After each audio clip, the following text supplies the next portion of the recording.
Everybody loves leg press. It makes you feel really strong, it's a way to avoid squatting in the gym, and it's just easy. Who doesn't love a leg press? The problem is, at home, really not easy to do because it either takes up a ton of space with the dedicated machine, or the hacks and workarounds that you have to use, like lever arms, they really don't work very well. Perfect example is this 500-pound leg press attachment I have that many moons ago I put together a video talking about how I use this on my lever arms to do leg press at home. Well, it's just been sitting here for I don't know how many years now. No idea why I still have it. The idea of it is great, but the execution is just not there. This thing's so heavy and awkward to set up, and the actual motion of doing a leg press with lever arms, it just doesn't work. But as recently as this morning, I came up with a really easy and awesome solution for leg press, so I want to share that one with you guys today. This one's going to be short and sweet, but I am going to take this opportunity to shout out two companies that are not paying me to say nice things, but is somewhat related to legs and feet, and I have nowhere else to plug these. I have really jacked up feet, so I decided to give these Flux shoes a try. These are technically running shoes, but they're crazy lightweight.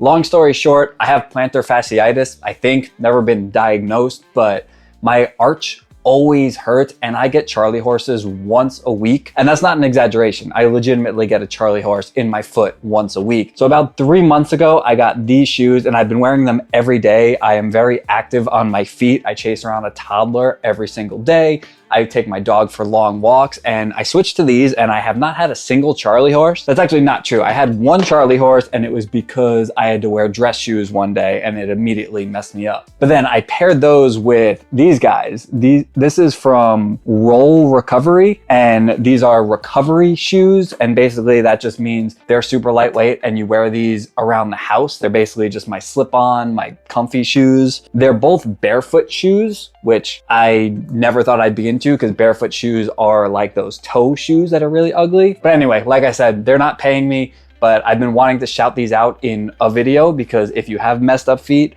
these have both been amazing for me. So they could really help you, and feet and legs and whatnot, it's all related. The reason why doing a leg press with levers and that attachment I showed you is impractical is because when you're pushing the lever, your feet are perfectly flush with the lever. So as the lever swings out, your feet are doing exactly what the lever's doing. So your toes are pointing towards you. And when you're pressing, you don't want your feet pushing back this way. It's a very unnatural motion.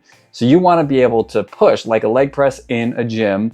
You push and your feet are staying put. So what you want to do is set it up so your feet are angled, so that way as the lever goes, your feet, they're in a much more natural position, which is exactly what we're doing here. So down here, we got my lever arms. This specific setup I talked about in a recent video that you should go and watch because when you watch it, it supports me, but I'll summarize it. I added this cross member to my lever arms as a way to offset the weight. So you see the plate out here versus having it on the lever arm. It's just a way to help the resistance. So that way, from the very start of any movement you do, there's resistance. I was doing my scrolling on Instagram and I saw that somebody was doing a unilateral leg press machine. And when I was looking at it, I was thinking that's basically just a lever. There's got to be a way to mimic that at home, which is where I got this idea from. All I'm doing here is I'm putting the bottom bolt through the lever arm, and then I put another bolt through my cross member here. So that way, this pushes up against the bolt. It's perfectly sturdy. It's as sturdy as if the bolt was going through the handle itself.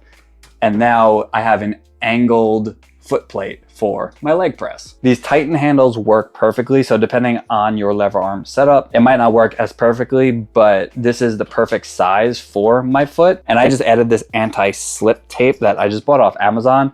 And there you go. If you're at all handy, you can come up with solutions for an actual foot plate, whether it's putting plywood over the handle or a piece of sheet metal. I don't know. I'm not handy. I'm just creative, so I can't actually implement any of this stuff. I can just come up with silly little hacks and then let you guys run with it. So if you wanted to, you can easily come up with something. I'm sure I can't, so I just go with the handle, but it still works for me. So like anything with your home gym, whenever you do any hacks or workarounds, you might have to take some time to play around with the exact positioning. I spent about a half hour this morning doing all of that, and now I'm ready to go. Get yourself in a good position, and you're ready to press. And just like that, It's a really comfortable unilateral leg press machine. You can see that the path is pretty direct and my feet are staying in a comfortable position throughout. And one of the reasons why I really like this being unilateral is because when you do single body part, you use less weight. So if I'm doing both legs at the same time, I'm gonna load this up with a ton of weight. I mean, you've done a leg press machine in the gym, you know that you can load a ton of weight onto it. But when you split it up unilaterally and do a single leg, it requires less weight. Now, you're still gonna need a fair amount of weight. As you can see, I've got 2 plates on here.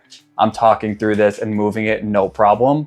I'll probably end up doing 4 or 5. You could technically do both at the same time, but because of the width of the rack, I kind of like to shift my booty over a little bit so that way I'm a little bit more in line with my shoulders. And then when I switch over to my other leg, I go this way and I push over there. Ooh, that one feels nice. And there's my unilateral leg press that I was just introduced to this morning, but so far so good. Let me know if you have any questions. Otherwise, check out all the videos on my channel. Anything about the lever arms, I promise is gonna be covered, whether it's these Vendetta adapters, the arms themselves, this cross member hack that I have, whole bunch of videos on my channel. But if you do have specific questions, let me know. And I will probably be doing more lever arm videos because I can't stop. But otherwise, let me know what you want to see from me, because my content is for you and I want to help you build the home gym of your dreams easily, cheaply, and easily. 2 easilies. See you next time.